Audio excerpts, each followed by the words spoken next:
Hello ಗೆಳೆಯರೇ, welcome back P K Kannada channel. ಯಾರಾದರೂ single ಆಗಿರ್ತಕ್ಕಂಥ ಹುಡುಗರು ನಮ್ಮ ಚಾನಲ್ನ ನೋಡ್ತಿದ್ರೆ ನಿಮ್ಮ ಫೋಟೋ ಸಮೇತ ನಿಮ್ಮ ಬಯೋಡಾಟಾನ ನಮ್ಮ ಒಂದು ಚಾನಲ್ಗೆ ಕಳಿಸಿಕೊಡಿ. ನಿಮಗೆ ಇಷ್ಟ ಆಗುವಂಥ ಹುಡುಗಿ ಬೇಕಾ, ಆಂಟಿಗಳು ಬೇಕಾ, ಜೊತೆಗೆ ಫ್ರೆಂಡ್ಶಿಪ್ ಮಾಡೋದಕ್ಕೆ ಬೇಕಾ, ನಾವು ಹುಡುಕಾಟ ಮಾಡಿಕೊಡ್ತೀವಿ. ತಪ್ಪದೇ ಬೇಗ ಬೇಗ ಬಯೋಡಾಟಾನ ಕಳಿಸಿಕೊಡಿ. ನಮಗೆ ಕೊಟ್ಟಿರ್ತಕ್ಕಂಥವ್ರು ರುಕ್ಕು ಅಂತ. ಇವರು ಬಂದುಬಿಟ್ಟು ಪ್ರಾಪರ್ ಬೆಂಗಳೂರಿನ ನಾಯಕನಹಳ್ಳಿಯಲ್ಲಿ ವಾಸವಾಗಿರ್ತಕ್ಕಂಥ ನಿವಾಸಿಗಳಾಗಿರುತ್ತೆ. ಬೆಂಗಳೂರಿಂದ ಒಂದು 125 ಕಿಲೋಮೀಟರ್ ದೂರದಲ್ಲಿ ಈ ಒಂದು ನಾಯಕನಹಳ್ಳಿ ಬರುತ್ತೆ ಸ್ನೇಹಿತರೆ. ಅಂದರೆ ಒಂದು ಹಳ್ಳಿಯ ಹುಡುಗಿ ಆಗಿರ್ತಕ್ಕಂಥದ್ದು ಇವರು ರುಕ್ಕು ಅವರು. ನನಗೆ ಮದುವೆ ಆಗಿದೆ, ಗಂಡ ಕೂಡ ಇದ್ದಾರೆ, ಬಟ್ ಅವರಿಗೆ ಕಾಯಿಲೆ ಇದೆ. ಅವ್ರಿಗೆ ಇರ್ತಕ್ಕಂಥ ಕಾಯಿಲೆ ಏನು, ಜೊತೆಗೆ ಇವಾಗ ಪ್ರೊಫೈಲ್ ಕಳಿಸಿದ ಮಾಹಿತಿ ಏನು ಅಂತ ಪಿನ್ ಟು ಪಿನ್ ಹೇಳ್ತಾ ಹೋಗ್ತೀನಿ ನೋಡಿ. ಅವ್ರ ಫೋಟೋ ನೋಡ್ಕೊಂಬಿಡಿ.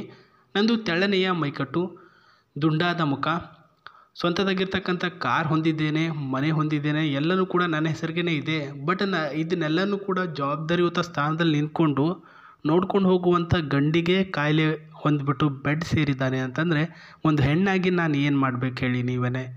ಸೊ ಇದೇ ದೃಷ್ಟಿಯಿಂದ ನಮ್ಮ ತಂದೆ ತಾಯಿಯವರ ಜೊತೆ ಮಾತನಾಡಿದಾಗ, ನೋಡಮ್ಮ ಒಂದು ಒಳ್ಳೆಯ ಎರಡನೇ ಸಂಬಂಧ ನೋಡು, ನಿನಗೆ ಇಷ್ಟ ಆಗಿದ್ರೆ ಅಂತ ಹೇಳಿದ್ದಾರೆ. ಅದರ ಮಾಹಿತಿ ಇಲ್ಲಿದೆ ನೋಡಿ. ಪ್ರಸ್ತುತ ಮದುವೆ ಆಗಿ 3 ವರ್ಷ ಸುಖ ಕೊಟ್ಟಿದ್ದಾರೆ ಅಷ್ಟೇ. ಅದು ಬಿಟ್ಬಿಟ್ಟು ಏನೂ ಕೂಡ ಇಲ್ಲ ಅಂತ ಹೇಳಿರೋದು. ಸ್ಟಾರ್ಟಿಂಗ್ 1-2 ವರ್ಷ, ಜೊತೆಗೆ 3 ವರ್ಷಗಳ ಕಾಲ ಚೆನ್ನಾಗಿ ಇವ್ರ ಜೊತೆ ಇದ್ದಾರೆ, ಸುಖ ಕೊಟ್ಟಿದ್ದಾರೆ, ಮಜಾ ಮಾಡಿದ್ದಾರೆ. ಆ್ಯಂಡ್ ಅದನಂತರ ಏನು ಕಾಯಿಲೆ ಸ್ಟಾರ್ಟ್ ಆಯಿತು, ಅವ್ರು ಬೆಡ್ ಹಿಡ್ಕೊಂಡವ್ರು ಇನ್ನೂ ಕೂಡ ಎದ್ದೇ ಬಂದಿಲ್ಲ ಅಂತ ಹೇಳಿರೋದು. ಅವ್ರಿಗೆ ಕ್ಯಾನ್ಸರ್ ಇರೋದು ಗೊತ್ತಾಗಿದ್ದು ಸುಮಾರು 3 ವರ್ಷದಿಂದಲೇ ಕೂಡ ಗೊತ್ತಾಗಿದೆ ಅಂತ ಹೇಳಿದ್ದಾರೆ. ಸೊ ಮದುವೆ ಸುಳ್ಳು ಹೇಳಿಬಿಟ್ಟು ಇವ್ರಿಗೆ ಮದುವೆ ಆಗಿರೋದು, ನನಗೇನು ಪ್ರಾಬ್ಲಮೇ ಇಲ್ಲ ಅಂತಂದ್ಬಿಟ್ಟು ಈಗ ನಾನು ಒಂಟಿ ಆಗುವ ಮುನ್ಸೂಚನೆ ನನಗೆ ಕಾಡೋಕ್ಕೆ ಸ್ಟಾರ್ಟ್ ಆಗಿದೆ. ಬೈ ಚಾನ್ಸ್ ಅವರಿಗೆ ಏನಾದರೂ ಆಗುವ ಮುನ್ನ ನನ್ನ ಜೊತೆ ಒಂದು ಒಳ್ಳೆಯ ಸಂಬಂಧ ಬೆಳೆಸಿರ್ತಕ್ಕಂಥ ಹುಡುಗ ಏನಾದರೂ ಇದ್ದರೆ, ಅವ್ರಿಗೆ ಏನಾದರೂ ಆಗಿದ್ರೂ ಕೂಡ ನಾನು ಇನ್ನೊಬ್ಬನ ಜೊತೆ ಸೇರಿಕೊಂಡು ಆರಾಮಾಗಿ ಲೈಫ್ನ ಲೀಡ್ ಮಾಡ್ಕೊಳ್ಬೋದು, ನನ್ನ ಜವಾಬ್ದಾರಿಯನ್ನು ಅವರು ನೋಡ್ಕೊಂಡು ಹೋಗ್ಬೋದು. ಹಾಗಾಗಿನೇ ಇವಾಗಲೇ ಹುಡುಕಾಟ ಮಾಡ್ತಿದ್ದೀನಿ ಅಂತ ಇವರು ಹೇಳಿರೋದು. ಯಾರನ್ನಾದರೂ ಸಹ ಒಬ್ಬ ಒಳ್ಳೆಯ ಜೊತೆಗಾರನ ಹುಡುಕಾಡ್ತಿದ್ದೀನಿ. ಸಂಬಂಧ ಬೆಳೆಸಿದರೆ ನಾನು ಎಲ್ಲದಕ್ಕೂ ಕೂಡ ತೊಂದರೆ ಕೊಡೋ ವ್ಯಕ್ತಿಯೇ ಅಲ್ಲ ಅಂತ ಹೇಳಿದ್ದಾರೆ ಸ್ನೇಹಿತರೆ. ಅಂದರೆ ಅವರ ಫ್ಯಾಮ್ಲಿ ವಿಚಾರ, ಅವ್ರ ಹತ್ರ ಇದೆಯಾ ಅದು ಇದೆಯಾ ಅಂತ ಏನೂ ಕೂಡ ಕೇಳೋದೇ ಆಗಿರಲಿ. ಸೊ ಈ ರೀತಿಯ ಯಾವುದೇ ರೀತಿಯಲ್ಲೂ ಕೂಡ ನಾನು ತೊಂದರೆ ಕೊಡಲ್ಲ. ನನ್ನ ಹತ್ರ ಇರ್ತಕ್ಕಂಥದ್ದು ಒಂದು ಸುಂದರವಾಗಿರ್ತಕ್ಕಂಥ ಕಾರು. ಇದು ಬಂದುಬಿಟ್ಟು ಅಪ್ ಟು 5 lakhs 5 ಲಕ್ಷ ರೂಪಾಯಿ ಸುಂದರವಾಗಿರ್ತಕ್ಕಂಥ ಕಾರು. 20 ರಿಂದ 25 ಲಕ್ಷ ರೂಪಾಯಿಯ 2 BHKಯ ಒಂದು ಸುಂದರವಾಗಿರ್ತಕ್ಕಂಥ ಮನೆ, ಜೊತೆಗೆ ಒಂದು ಸ್ಕೂಟಿ ಇದೆ. ಇದನ್ನೆಲ್ಲನೂ ಕೂಡ ಇವಾಗ ನಾನೇ ಒಬ್ಬಳೇ ಖುದ್ದಾಗಿ ನೋಡ್ಕೊಂಡು ಹೋಗ್ತಿರೋದು. ನಾವು ಇವಾಗ ಪ್ರೆಸೆಂಟಾಗಿ ಬೆಂಗಳೂರಿನ ನಾಯಕನಹಳ್ಳಿಯಲ್ಲಿ ವಾಸವಾಗಿರೋದು ಅಂತ ಹೇಳಿದ್ದಾರೆ ಸ್ನೇಹಿತರೆ.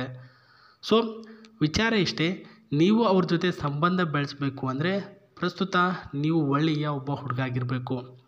ಅದೇನು ದೊಡ್ಡ ವಿಷಯನಾ? ನಾನು ಯಾರಿಗೂ ಕೂಡ ಹೆದರ್ಕೊಳ್ಳಲ್ರಿ. ನಾನು ನಿಮ್ಮ ಜೊತೆ ಸಂಬಂಧ ಬೆಳೆಸ್ತೀನಿ. ಜೊತೆಗೆ ನಿಮ್ಮ ಜವಾಬ್ದಾರಿ ಏನಿದೆ, ಮನೆ ಜವಾಬ್ದಾರಿ, ನಿಮಗೆ ಇರ್ತಕ್ಕಂಥ ಸಿಚುವೇಶನು ಎಲ್ಲನೂ ಕೂಡ ವಿತ್ತನಲ್ಲಿ ಕ್ಲೀನ್ ಮಾಡಿ, ಜೊತೆಗೆ ಏನೂ ಪ್ರಾಬ್ಲಮ್ ಆಗದೇ ಇರೋ ರೀತಿಯಲ್ಲಿ ನೋಡ್ಕೊಂಡು ಹೋಗ್ತೀನಿ ಅಂತ ಅವ್ರಿಗೆ ಭರವಸೆ ಕೊಟ್ಬಿಟ್ಟು ನೀವು ಅವ್ರ ಜೊತೆ ಸಂಬಂಧನ ಬೆಳೆಸಬೇಕು ಸ್ನೇಹಿತರೆ. ಆ ಒಂದು ಸಂಬಂಧಕ್ಕೆ ನಂಬಿಕೆಯಿಂದ ಇರಬೇಕು, ಜೊತೆಗೆ ಕಾಳಜಿ ಕೂಡ ಇರಬೇಕು, ಜೊತೆಗೆ ಅಷ್ಟೇ ಸ್ಟ್ರಾಂಗ್ನೆಸ್ ಆಗಿ ಇರಬೇಕು. ಒಂದು ವೀಕಲ್ಲಿ 1 ಮಂತಲ್ಲಿ ಹಾಳಾಗಬಾರ್ದು, ಅಷ್ಟೊಂದು ನಂಬಿಕೆಯಿಂದ ಹೋಗಬೇಕು ಅಂತ ಇವರು ಕೂಡ ಹೇಳಿದ್ದಾರೆ. ಆ್ಯಂಡ್ ಈ ಒಂದು ಕಾರು ಕೂಡ ನಿಮಗೆ ಬರ್ತಿದೆ ಅಂದರೆ ನೀವು ನಿಮ್ಮ ಮನೆಗೂ ಕೂಡ ತೆಗೆದುಕೊಂಡು ಹೋಗಿ ಎಷ್ಟು ದಿನ ಬೇಕಾದರೂ ಇಟ್ಕೊಂಡು ಬನ್ನಿ. ಬಟ್ ಬಂದ ನಂತರ ನನ್ನ ಒಂದು ಜೊತೆಗೇ ನನ್ನ ಒಂದು ಗಂಡನ ಕಾಯಿಲೆ ಬಗ್ಗೆ, ಜೊತೆಗೆ ಅದ್ರ ಬಗ್ಗೆ ಎಲ್ಲನೂ ಕೂಡ ಡಿಸ್ಕಷನ್ ಮಾಡೋಣ. ಸೊ ನನ್ನಿಂದ ಏನೆಲ್ಲ ಆಗಬೇಕು ಅದೆಲ್ಲನೂ ಕೂಡ ನಿಮಗೆ ಕೊಡ್ತೀನಿ. ಅದು ಸುಖದಲ್ಲೂ ಆಗಿರಲಿ, ದುಡ್ಡಿನಲ್ಲೂ ಆಗಿರಲಿ, ಜೊತೆಗೆ ಮಜದಲ್ಲೂ ಆಗಿರಲಿ, ಎಲ್ಲನೂ ಕೂಡ ನನ್ನಿಂದ ಏನು ಎಕ್ಸ್ಪೆಕ್ಟೇಷನ್ ಮಾಡ್ತಿದ್ರೆ ಅದೆಲ್ಲನೂ ಕೂಡ ನಾನೇ ಕೊಡ್ತೀನಿ ಅಂತ ಹೇಳಿರೋದು. ಸೊ ಇನ್ನೊಂದು ವಿಚಾರ ಅಂದರೆ, ಹುಡುಗ ಇದೇ ರೀತಿ ಇರಬೇಕು ಅಂತಂದುಬಿಟ್ಟು ಹೇಳಿಲ್ಲಲ್ಲ, ಅದು ಮೇನ್ ಇಂಪಾರ್ಟೆಂಟು. ಪ್ರಸ್ತುತ ಹುಡುಗ ಏನಿಲ್ಲ, ಚೆನ್ನಾಗಿರಬೇಕು, ಹೈಟಲ್ಲಿರಬೇಕು. ನನ್ನ ಗಂಡ ಏನೆಲ್ಲ ನನಗೆ ಸುಖ ಕೊಟ್ಟಿಲ್ಲ ಅದನ್ನು ನಾನು ಅವರಿಂದ ಎಕ್ಸ್ಪೆಕ್ಟೇಷನ್ ಮಾಡ್ತೀನಿ ಅಷ್ಟೇ. ಅವರಿಂದ ದುಡ್ಡು, ಕಾಸು, ಹಣ, ಜೊತೆಗೆ ಮನೆ, ಆಸ್ತಿ ಇದೇನು ಕೂಡ ನಾನು ಅವರಿಂದ ಆಸೆ ಪಡಲ್ಲ ಅಂತ ಹೇಳಿರೋದು. ಆ್ಯಂಡ್ ಈ ಒಂದು ಕಾರಿನ ಒಳಗಡೆ ಇರ್ತಕ್ಕಂಥ ಸ್ಟೇರಿಂಗ್ನ ಸಿಸ್ಟಮ್ ನೀವು ನೋಡ್ಕೊಳ್ತಿದ್ದೀರಾ ಅಂದ್ಕೊಳ್ತೇನೆ. ವಿತ್ ಆ್ಯಂಡ್ ಸ್ಟೇರಿಂಗ್ ಬಂದುಬಿಟ್ಟು 1.8 ಸ್ಪೀಡಲ್ಲಿ ಕಂಟ್ರೋಲಬಲ್ ಆಗುತ್ತೆ ಸ್ನೇಹಿತರೆ. ಆ್ಯಂಡ್ ಸಾಂಗ್ ಸಿಸ್ಟಮ್ ಕೂಡ ಅಷ್ಟೇ ಇದರಲ್ಲಿ ಆ್ಯಡ್ ಮಾಡಿರ್ತಕ್ಕಂಥದ್ದು.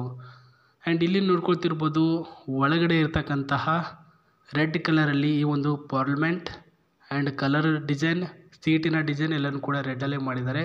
ಅವರ ಒಂದು ಫೇವ್ರೇಟ್ ಕಲರ್ ಆಗಿರ್ತಕ್ಕಂಥದ್ದು, ಅವರ ಗಂಡನವರ ಫೇವ್ರೇಟ್ ಕಲರ್ ಆಗಿರೋದ್ರಿಂದ ರೆಡ್ಡನ್ನೇ ಆ್ಯಡ್ ಮಾಡಿದ್ದಾರೆ ಅಂತ ಹೇಳಿದ್ದಾರೆ ಸ್ನೇಹಿತರೆ.